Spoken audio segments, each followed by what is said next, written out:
Redmi Note 12 is the base model of the Note 12 series which came out this year, and I've noticed a trend here. So I noticed low-end devices are copying or mimicking some features of the high-end devices, and the Redmi Note 12 is no exception to that. Starting off from the back, we have a plastic rear here with a matte finish and a glossy camera bump. So mimicry feature number one. So this is a feature we see on the high-end Pro iPhone models, and we also have it on a low-budget device here as well.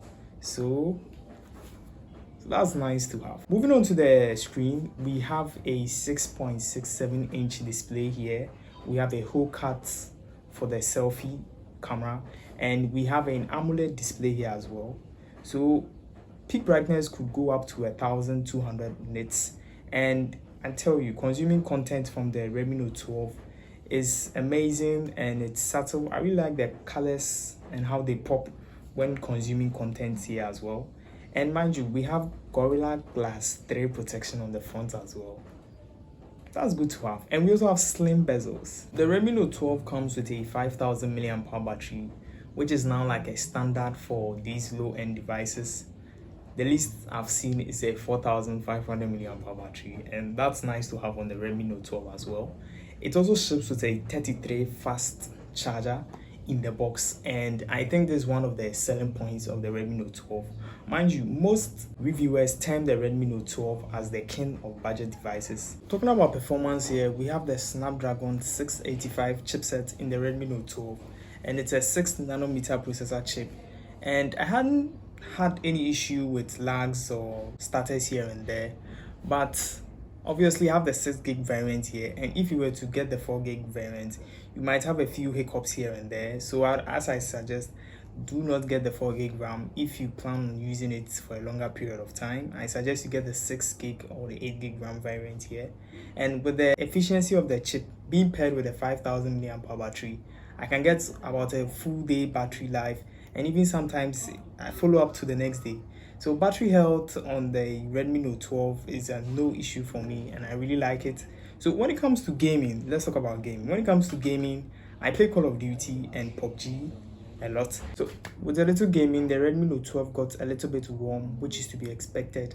These games are actually very demanding, to be frank. And with a mono speaker, my gaming experience wasn't as exciting. So sometimes I would block the speaker with my hands when playing the game, and that would affect my experience with the game as well. So another feature here, we have 120Hz refresh rate on the Redmi Note 12.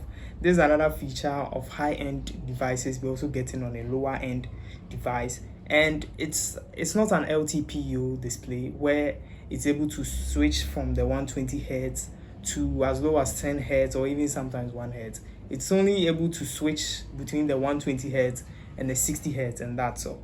So with the 60Hz, obviously you'd be able to save more battery with that, and with the 120Hz, scrolling through pages and doing a few things here and there becomes snappy and quite nice too as well.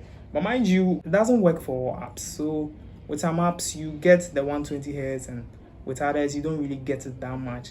And obviously this is a watered down version of what we get on high-end phones. Mind you, this is a budget device, so when you hear 120Hz, you shouldn't be expecting the full package of 120Hz. So let's move on to the camera. So the Redmi Note 12 has a triple camera setup.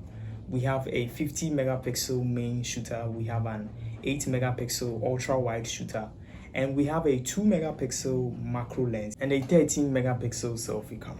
So when we open the camera app, we notice something. So we have three options there.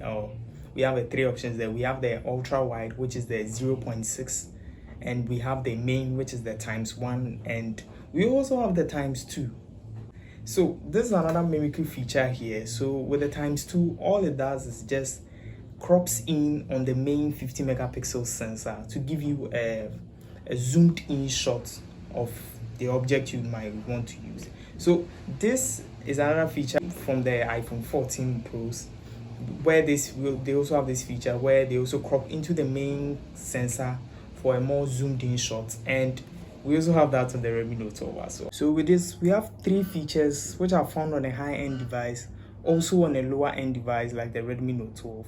And as I said earlier, I'm happy with it and I really enjoy it. The Redmi Note 12 can take some really amazing pictures, especially in broad daylight where the camera has a lot of light and more details to work with. And I find the pictures to be really amazing. I really like the way they pop, and yeah, the colors I get from the Redmi Note 12 are amazing. But the Redmi Note 12 also has a feature in its camera software, which is the night mode. So night mode is nothing new in the phone world, and I was expecting things to get better with time since its inception. So I tried the night mode on the Redmi Note 12, and so these are a few pictures with night mode on, and as you can see, looking at the first one with the trees here, so with night mode off, obviously it's going to be dark, but with night mode on, I noticed the pictures got brighter, but we lost a lot of detail here. And you could see the AI was just brightening the images, and also it was just exposing the noise and details which we've lost in these images, and I wasn't really happy with that. I was actually expecting more with the night mode feature here, and I was expecting more since we have a 50 megapixel sensor here. I was expecting more from it, but when it comes to night mode, the Redmi Note 12 doesn't do well. And I noticed pictures from the Redmi also has this warmth to it, and I'm not really a fan of that. And you really notice it when you begin to lose your light and the environment is getting a bit darker. The warmth feel here becomes more and more, and I'm not really a fan of that. Talking about video, the Redmi Note 12 can only shoot at 1080p at 30 frames per second on the rear and on the front as well. So at the front, we have a 13 megapixel selfie camera here, and as I said in the pictures, we have this warmth they add to the pictures, and we can also see that in the videos as well. So tell me what you think about the video from the Redmi Note 12. So we only get 2 years of major Android software updates from Redmi here, and currently the Redmi Note 12 is running Android 13, so we should be expecting Android 14 and Android 15 as well. So should you get the Redmi Note 12? Yes, you should get the Redmi Note 12, but there's a catch here. So with the time limit we have in relation to software, if that is something that you really find concerning, then I think you should stay away from it. But if you up with this, you still plan on getting the Redmi Note 12, then you should at least get the 6 RAM variant of the Redmi Note 12, not the 4 gig RAM variant of it. The 6 gig RAM should be enough for you, and the 8 gig RAM too should be perfect for you. So knowing this, I think the Redmi Note 12 is a very solid phone. So tell me what you think down in the comment section below.